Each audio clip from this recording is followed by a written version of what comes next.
Hi, and welcome to Real Nurse Stories. Today, I have the pleasure of interviewing Cynarra. And Cynarra is a nurse who's working in Perth in Western Australia. Hi, Cynarra, and welcome to Real Nurse Stories. Hi, Eva. Thank you so much for having me. That's okay. You're very welcome. You're very welcome. It's a pleasure to always have the opportunity to talk to nurses. So thank you for expressing an interest.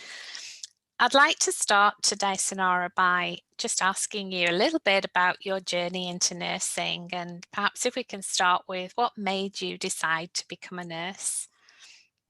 So it probably goes back to when I was a little girl. I actually grew up with a sister with a disability. So she was older than me and she had spina bifida. So my mum was also a nurse. Okay. And mum actually said I was probably like her little helper. So I was always running around wanting to help and asking questions like, why does the body do that? And wanting to know. So I was always interested. So when it came to being in high school and trying to decide what I wanted to do, it was then that I looked and was like, oh, I think I want to be a nurse. Yeah. And yeah, I never looked back. So nursing runs in the family then, in that sense, for you? Yeah, it runs in the blood, I think. Yeah, Yeah. So where did you do your training, Cynarra? So I was at Edith Cowan University, where I did training through the university there. And then where did you go once you qualified and you'd done your training? Where did you want to work? I wasn't sure, like part of me kind of wanted to go into like ICU or something. I was a bit unsure what I wanted to do, but I ended up getting a grad program at a hospital in the city. And I was able to do a grad program where we did 3 months in each area, and we did 4 areas. So 2 medical and 2 surgical. And did you have a feel at that point for where you wanted to specialise, or was it just kind of gaining experience post-training? I think I was just trying to find my feet. And each place that I went, I either really enjoyed, or some of them I was a bit unsure if I liked or if I had the skills for. So I think each area really challenged me, and it changed throughout the year about what I actually wanted to do in the future. It's so interesting, isn't it, when you start out, kind of a lot of nurses that I interview and I talk about wanting to go to kind of ICU or high care dependency units or ED even, and yet once you kind of start in an area, it does change. It's kind of where you thought you wanted to go, and I guess that's exposure, isn't it, to different things and different things, definitely, because and it was really quite even interesting during that. Like each ward I went to, I would even work with certain nurses and I'd be like, oh, they're an amazing nurse, I want to be like them, and they had so much knowledge in that specific area that I wanted that too. But then the next minute, then I'd be, the next month off to another rotation and then be again looking at another nurse thinking they were amazing, wanting to know about that specialty. So it's definitely so random, to be honest. So you've been a nurse for 8 years now. Yeah. And where are you currently working in terms of the role? I've actually ended up more in education. So I have been working as a lecturer for a few years, and I kind of fell into that. I've always liked teaching, and like if you talk to my mum, she'll say I've been teaching for as long as I could speak. Bossing around support workers. But more that, and I do a lot of community nursing. I think I just like that you can spend the time with the person like at their home, and actually get the time to have a cup of tea and talk clinically as well, but actually be a bit more involved, whereas like on the ward or in the hospital you don't always have the time to spend that time with them. It's a different context as well, isn't it? A different, in terms of, I also worked in community nursing some years ago now, but it always struck me that you're very much a guest in someone's home in the community, whereas in a hospital setting, they're a patient in a bed, sometimes in hospital pajamas, having things done to them. And it's so true. It's a different a different context. I really love community nursing for that one-to-one and getting to know someone. It's a very rewarding job, actually, was my experience. I think it's also like the families and stuff as well. Like, you actually get the time to, you know, meet the family and talk to them as well. Whereas like in the hospital, you don't always get that. So I guess it's a bit more homey feeling, a bit more personal. Yeah. So tell me a little bit more, because I'm curious about how you fell into education, because you have a natural ability. You said your mum had said that about you, but kind of how did that happen? I actually got asked to do some volunteer talks. So while I was studying to become a nurse, I was working as a support worker. And I was working for a guy who was a quadriplegic, and he'd had like a huge accident when he was 20. That how he ended up that way, and he was ventilated, and he had like a really good story and a really good way of like talking to people. So I actually got asked to do some volunteer talks and to lip read for him, because he didn't have the ability to speak. But at the same time, the person who asked me to come and do the talks with him also asked if I would speak about being a sibling to someone with a disability. So we went out for the first time to meet students, and we did it. And I was actually really like overcome with emotion in my first talk, because I didn't really plan it and I didn't really know how it would make me feel.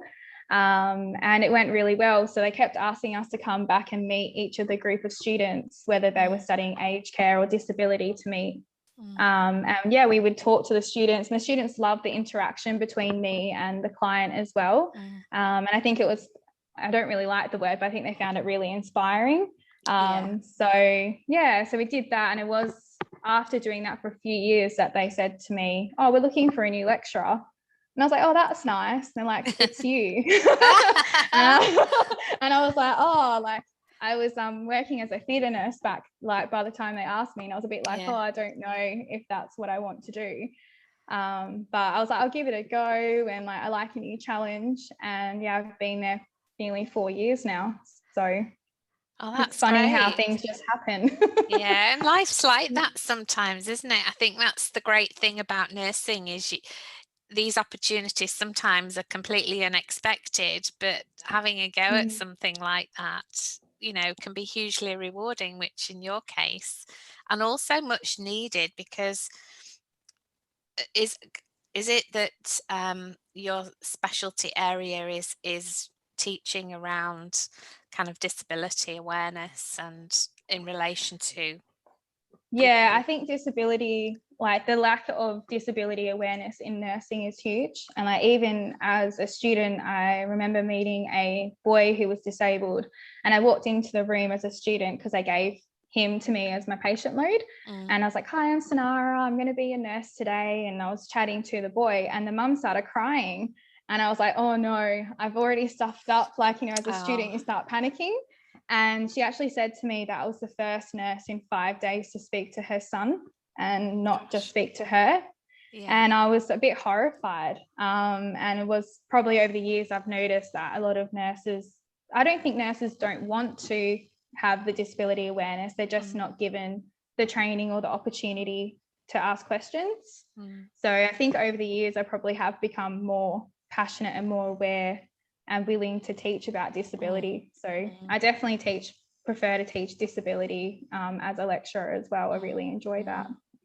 And it's so needed, isn't it, in terms of, you know, all the changes with the NDIS and, you know, people being cared for at home. I think there are some big gaps there in terms of knowledge around disability and helping people to live at home and live a normal as life as possible for them. There are gaps in that, so it is a much needed skill, and also something that does need to be incorporated into nursing curriculums. I sometimes think we're kind of stuck a little bit with how we've always taught, whereas actually sometimes things have moved on a lot, and we need to reflect that in preparing student nurses, I think, for the skills they need for the future.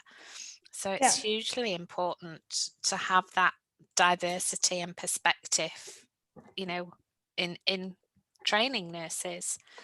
I'm curious to know also kind of how do you approach that when you're teaching about disability? You obviously bringing in a client perspective and someone who's living with a disability, but how do you kind of broaden the thinking around, you know, what it is to live with a disability and what skills are required as a nurse?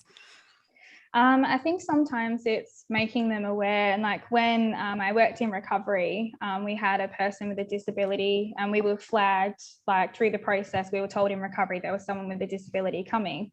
And one of the nurses was going to look after them. And I said to her, why don't you go out and speak to them in pre-op and talk to their carer or their family and just talk to them, because they were going to be non-verbal.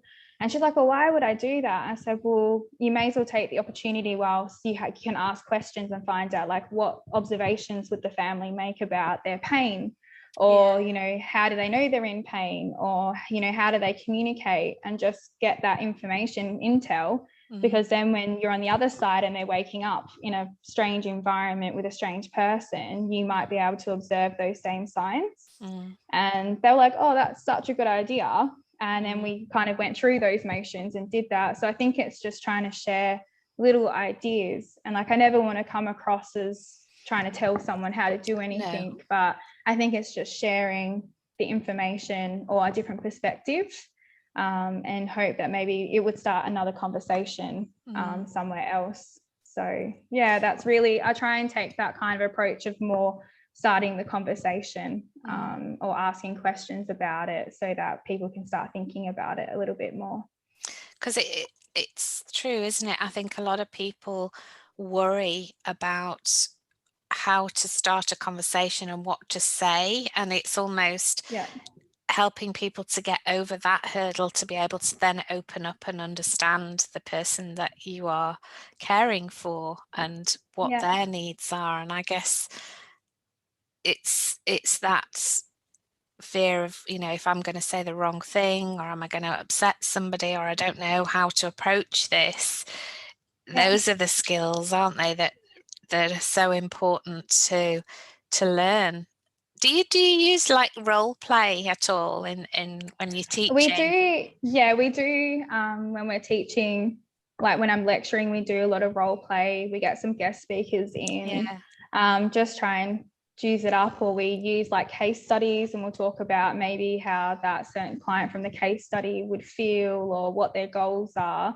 Just trying to open up the different thoughts. And it is interesting, because when you actually get people start talking about it, people do have ideas, or they do want to try things, but I think they're scared that they're going to do the wrong thing. And sometimes it's really trial and error. Like even myself, I've made mistakes sometimes where, you know, I've gone to talk to someone and used the word, and they've gone, oh, actually, I don't like that word. And I'm like, oh, okay, sorry. And then move on from there. It's really interesting, because a few years ago, I did some work with some nurses who wanted to recruit was one of the spinal wards, and they wanted to include a guy who had previously been a patient on the unit, but was very involved with kind of the community and coming in and speaking to the young guys who'd had accidents and become quadriplegic or paraplegic. And it was such a challenge on so many levels, because it was like nobody had ever done it before, and all the processes we had to have in place. But actually it was fascinating, because it was a whole different feel to the interview. And, you know, he was an equal member of the panel in terms of, you know, he had his own questions that were great questions, actually.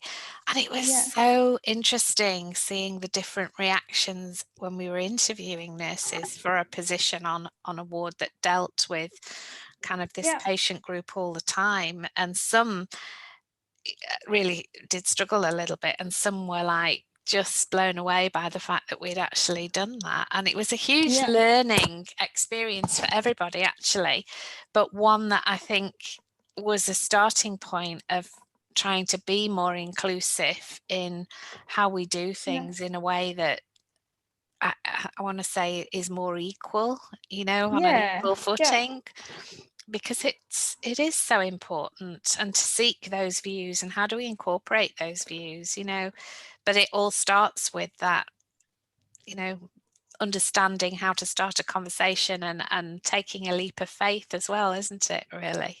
yeah. And I Yeah, think people have to be okay with making mistakes. Like, you know, even I have done that, and like words like even yeah, inspiration and stuff like that. Like I have used the odd word and be like, oh, sorry. yeah, But yeah, we just have to be okay with it, that we're not gonna get it right 100% of the time. yeah. And do you get good feedback? I'm not being critical asking this question, but I'm curious Yeah. to know about student reactions to kind of you opening up that subject in a way that exposes them more to it. What do they? They usually enjoy it. I think a lot of students really enjoy stories as well. Yeah, They like to get like the story perspective, and like when I teach, I am very open about myself yeah, as well. And I think they really value that because they feel safe to ask questions, yes, and they're yeah, happy to ask the questions that they're curious about. And we can discuss them, you know, and actually open up the conversation before they go out to have actual real patients or real yeah. clients. So I think that really makes a big difference as well. Mm. It's just using those stories or using, but most of them have really good like reactions to it. Yeah, There is sometimes I find the odd person who might have like an opinion about disability, or maybe being brought up with a more old-fashioned terminology. mm, And sometimes it's just trying to talk to them about how someone might feel if they use that. mm. But generally they just don't know that those words are no longer used or no longer appropriate, No, and then it's okay. yeah, and a lot of that is around being aware of our own biases, isn't it? You know, in terms of Yeah, culturally what we've kind of learnt from growing up, and but also being open to understand that might be different now to, yeah, you know, how things were possibly back then. So yeah. yeah. How many of your students would you say kind of get placements in working with clients with a disability? Those that are who are learning like disability Pacific will go out to a disability area, Yeah, and then others won't. But there's a lot of opportunity, especially with the NDIS, yeah, that a lot of people are now choosing to have services at home or have yeah. nurses visit them at home, or support workers. So I think that area is just going to get bigger and bigger. And the Mm, opportunity for people to be in that disability Pacific area is probably there. Like there's going to be a lot mm, more opportunity for them to be involved. mm. And in terms of, is it a separate pathway within kind of their training, or is it integrated as part of their training? Some of them are on a separate pathway, Mm-hmm. so that they could do, if they want to be more like disability or as a support worker, or some of them Mm, might do that on the way to nursing. So they mm, might do that so they can work while they're nursing. mm. Or others, I have had like some people who have done their nursing but have landed a job in disability but feel like they don't have enough from their nursing training to Yeah, actually pull from it. So they yeah, come to do disability Pacific training, so then yeah. they can provide a better service or have more Mm. information. Yeah. That's good.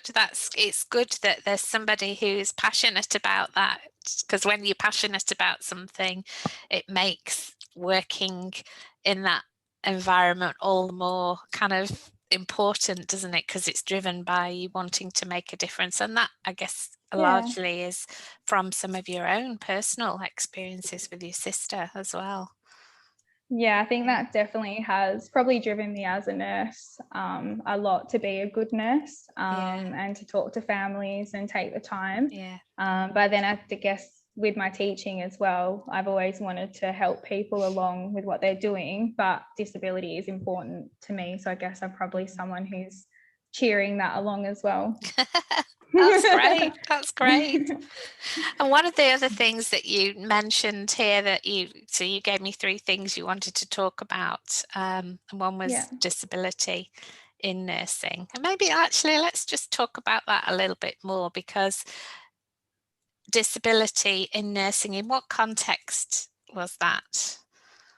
I think it's more the things that we've talked about. So the awareness of nurses in disability, and I think that is growing. But yeah, it was really just, and as we mentioned with the curriculum as well, because I know a lot of people have said to me, we didn't cover that at uni, or we didn't cover that at TAFE. We haven't been given any sort of skills with that. And I think if people don't start talking about it, then it may never change.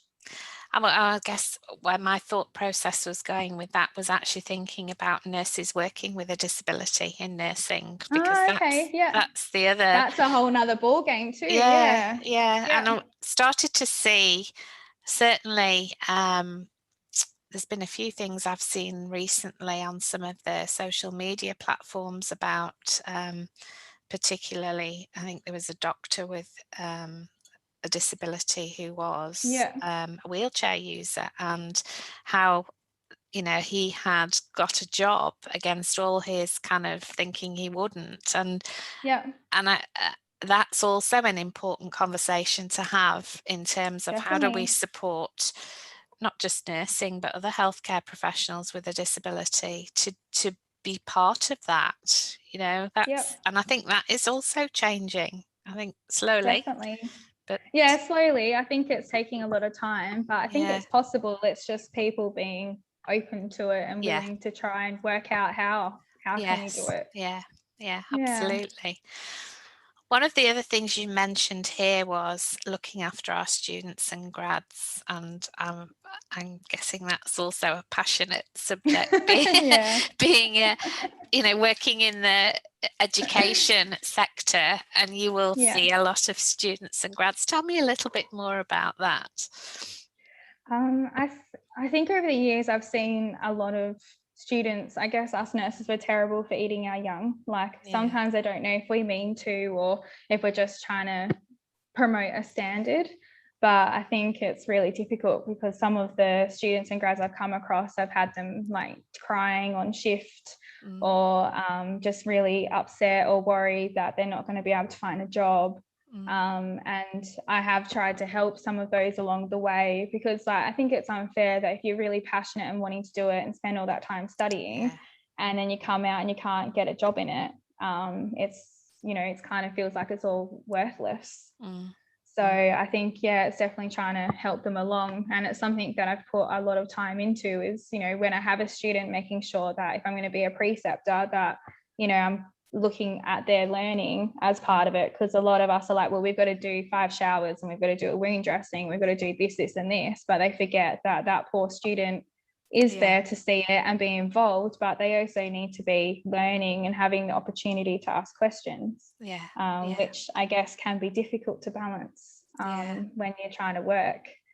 But it's important because at the end of the day, that's their opportunity of education.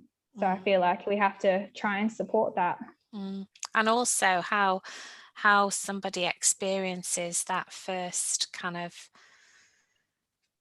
placement, I want to say, you know, and attitudes towards their learning really can, I want to say, make or break, because in some circumstances, if it's not a positive experience, then we lose potentially some really good students, because, you know, that it hasn't always been a positive experience. And, you know, the opposite of that also, someone who's had a great experience, it kind of makes them want to do more of that. But it is still a struggle. It is in nursing.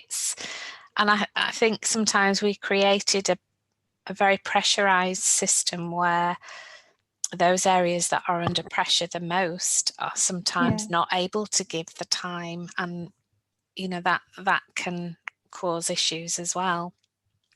Yeah, it's definitely been really difficult, I think, for them to try and work it all out, or for even nurses to try and feel like they can have the time to be a preceptor. What, in your experience, does kind of mentorship and supervision feature in kind of nurses who are transitioning from that, you know, having done the training to being a grad, to being, you know, newly qualified? What's your kind of thoughts around how that can help in that space? I think sometimes it's important to match the student with like a preceptor or buddy who, like, one is willing but also might be suitable for the way they learn. Because sometimes you get matched with a student and like the way you teach and the way they learn doesn't match. And that just makes it difficult for the teacher and for the grad. So sometimes it's just trying to find the right buddy, but it's taking the time to work that out. And, you know, allowing them to be honest. Like some grads have said to me, oh, she's really knowledgeable, or the nurse is great, but we just can't get along, like we can't communicate. Or she doesn't feel comfortable to ask questions or stuff like that. So I think that's part of the battle, is trying to actually have the time to put them with suitable people. Or even ask nurses, do you want to teach? Do you want to be a preceptor? Because I know some who are like, oh, I've got a student today, or I've got a grad. And it's like that attitude and that way they come across is part of the problem.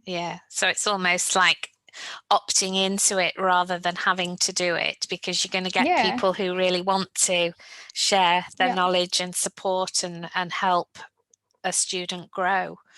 It's interesting. And I think the mentorship or preceptorship also, you know, there is, as I'm sure you know, some research around people that choose their mentors or preceptors tend to do better because it's somebody that they aspire to be like, or they have respect for, you know, the work that they do. And too often we don't encourage that. It's kind of you matched with that person and it's a bit of a lottery, you know, and people are different. It's like learning styles, isn't it? You know, if you know your learning style, and as a preceptor you understand your learning style, that minimizes those kind of misunderstandings perhaps.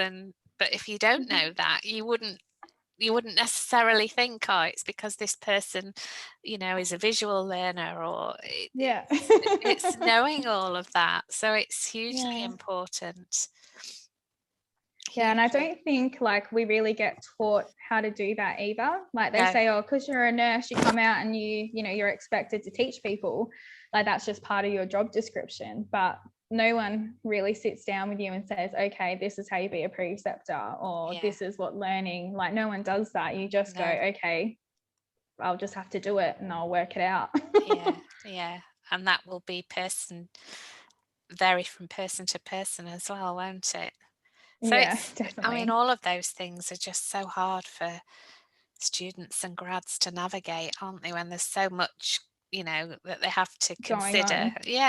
It's like another layer of stress almost, trying to navigate these things whilst trying to get a job and pass your exams and your assignments. It's not easy. No, it's definitely not. And I think even trying to get a job, like that's not really laid out to you either, how to do that. And a lot of them are like, you know, how do I do that?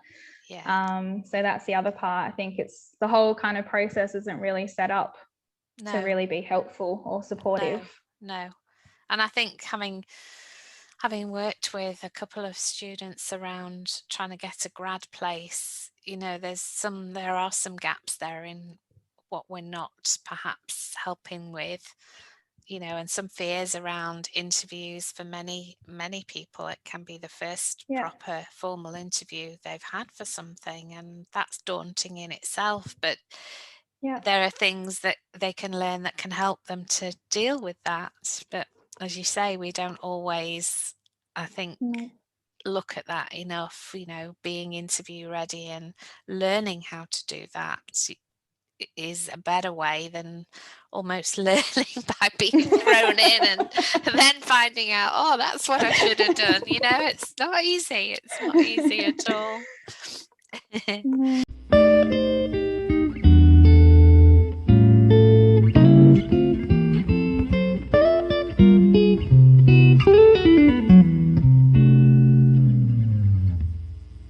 Cynarra, what do you think is the most difficult part of being a nurse these days? I don't know. Like, I never really found nursing too difficult. I think I felt like I was meant to be a nurse. The only real time I really struggled being a nurse was I did palliative care. Yeah. And I found that really, really difficult, because I think always being a nurse, you are fixing people and making people better. And in palliative care, you couldn't do that. People, you know, were dying. And I remember going home and like I'd cry the whole way home. And I was like saying to my mum, I can't do this. Like, I don't. And she said to me, you're looking at it in the wrong perspective. And I was like, am I? Because I just, you know, everyone's dying, or these families are losing their loved ones. And she said, oh, it's a privilege to be at someone's last few days, but find something positive. So, you know, whether that's giving them a nice bed bath, or playing some music, or getting a cup of tea for the family, like find something positive that is still helpful to everyone. And she's like, find that and, you know, look at that.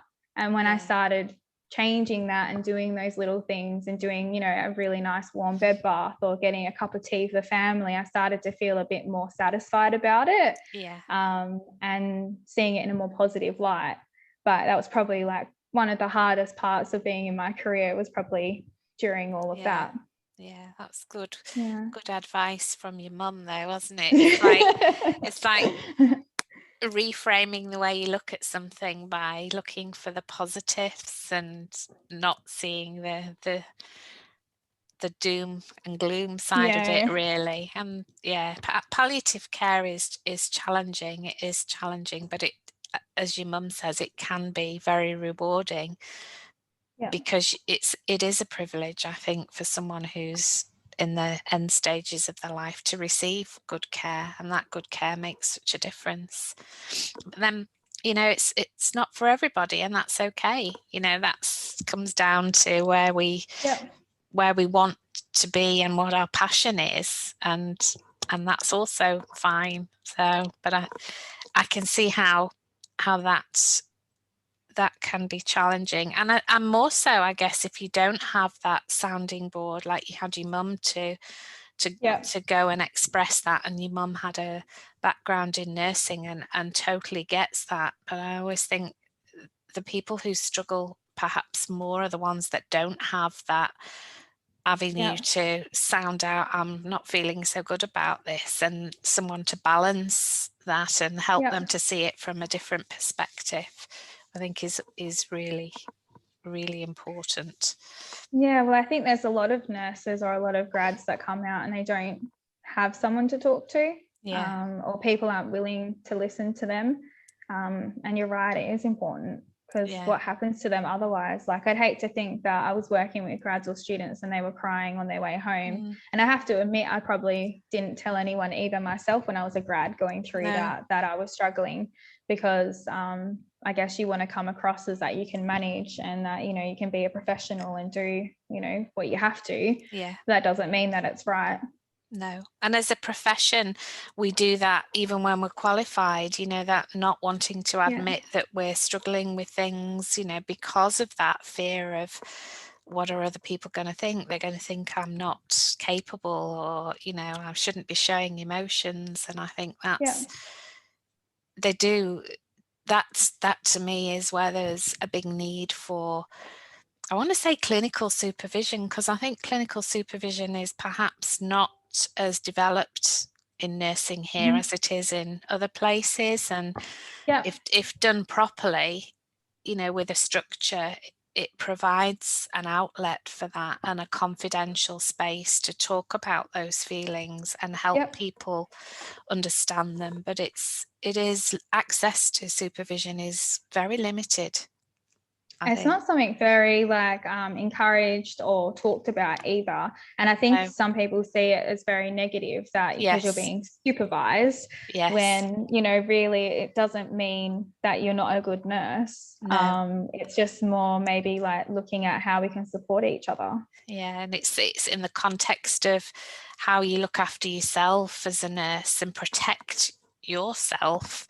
That's one of the strategies that can support you to do it. But you're right, I've had people say to me, you know, oh, you mean performance management? No, I don't mean performance management. You know, it's like it does have negative connotations. Maybe we need to think of a different name for it, but it's such an important tool along with mentorship and, you know, that ability to be able to reflect, but you've got to have somewhere for that to be worked through. Otherwise you're just accumulating all of this. Yeah. And then if there's no outlet, it just gets to be this big mushroom, and at some point, you know, that's got to come out something has to give. Yeah. So I do think it's tough. How do you look after you, and what kind of things do you do that contribute to your resilience? I like to go down and watch the sunset, and be by the ocean. And I have to admit that sometimes I'm not very good at looking after myself.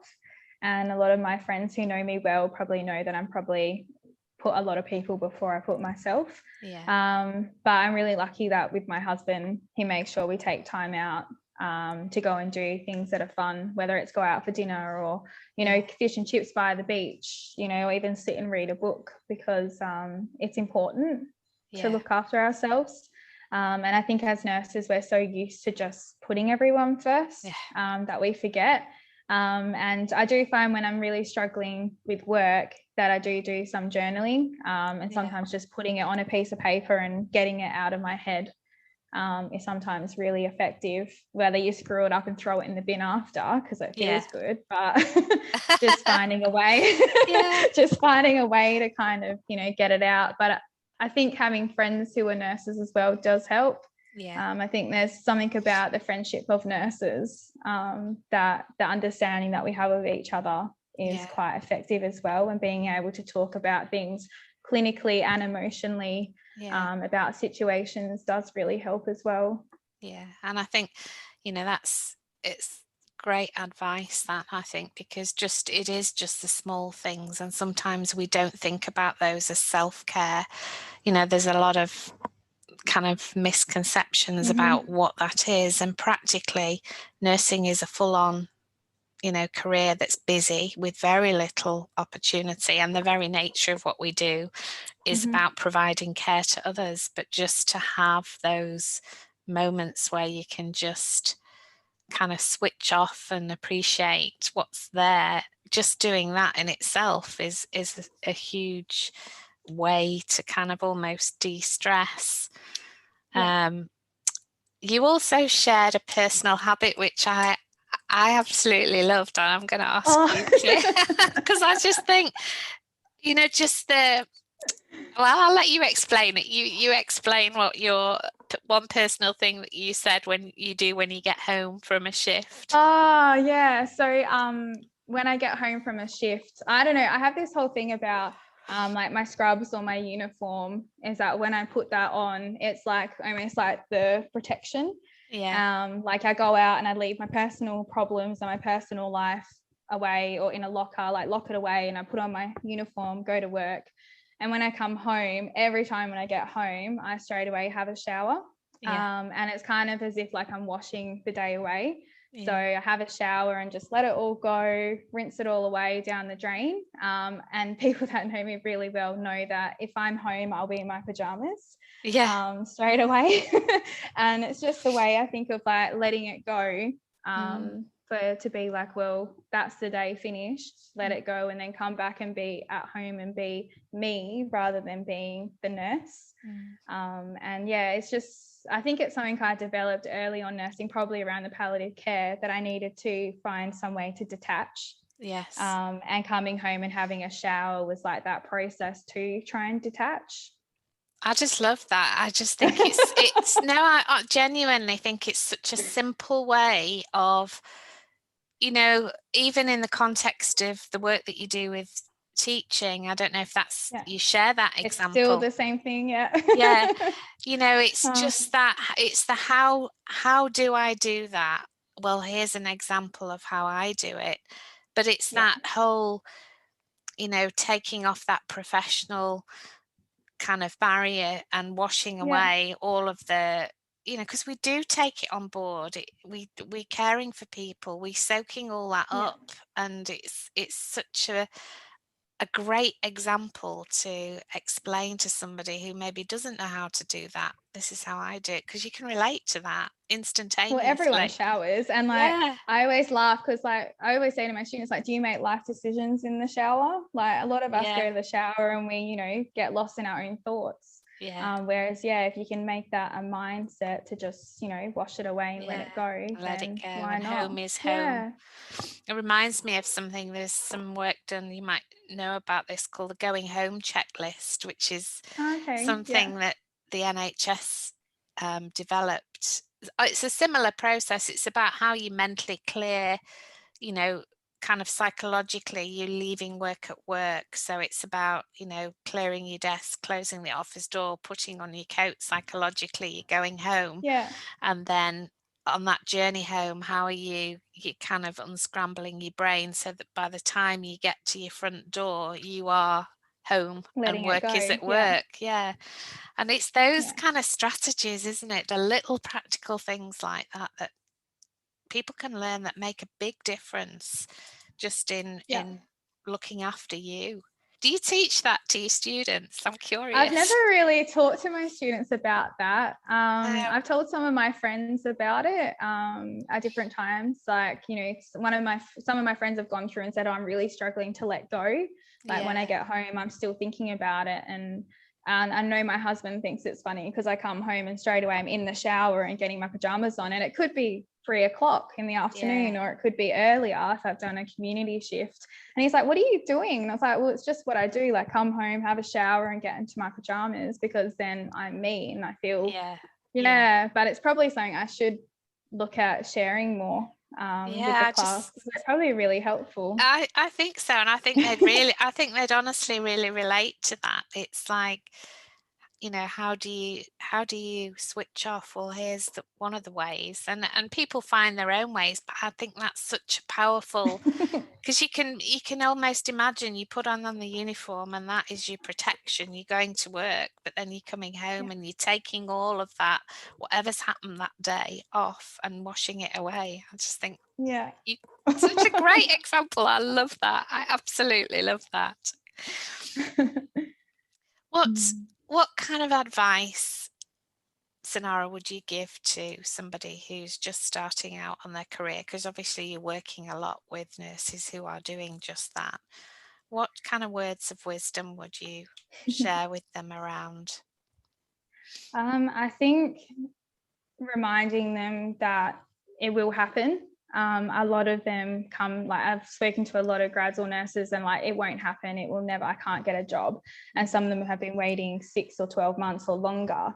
And I think the advice is, you know, just take a breath and start there. But I think the other part of it is that it's kind of it feels to me like when I found out about the job description and reading through the job description, that a lot of people made out that it was a secret.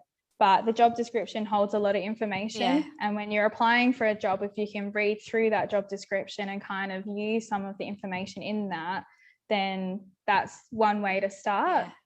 Because I think a lot of them are sitting there for their selection criteria or their CV going, oh, what do I write? And they feel like they've got nothing to help them with it. And they're just sitting there going, oh, well, what did I do in placement? And what are my friends writing? And when really they probably need to go back and look at some of the information you've given when you apply for a job to have a read through that. No, that's good advice, because it is the one thing, that's the one thing I see a lot, and a lot of nurses kind of come to me with that question. They just, and it's also understanding that, you know, it's your life experience. So anything that you've done before you did your training, whether that's volunteering, you know, helping out on holiday camps, whatever it is, it's all relative and all relevant to the person you are. And sometimes when I ask that question, I'll say, oh yeah, I didn't think about that.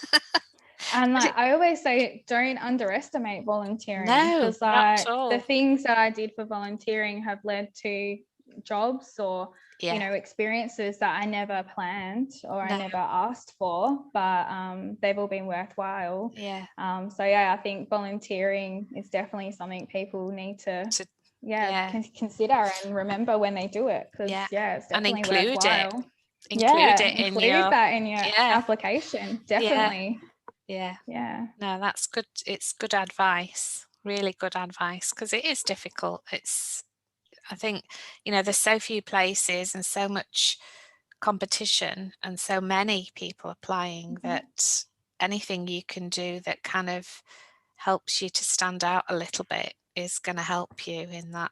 Definitely. Yeah. Yeah. What would you most like to be remembered for, Cynarra, in your career? I know you asked me this as well, and I'm trying to remember what I wrote, but I think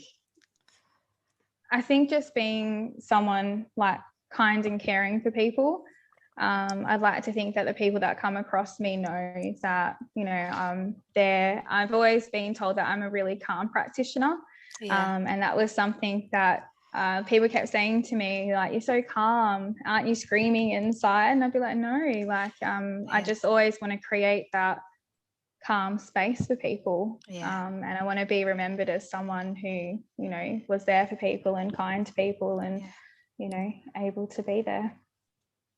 Well, that's a lovely way to kind of end our interview today. And I think, you've given a great insight into, helping us to think about working with clients with disabilities and teaching around disability. And, it's such an important area of nursing, and it often doesn't get much of a look in, does it? It's kind of, one of those, I think, subject areas that perhaps gets neglected for the wrong reasons. And it's really good to chat with someone who's passionate about that and changing that in a way that's passionate as well. So thanks.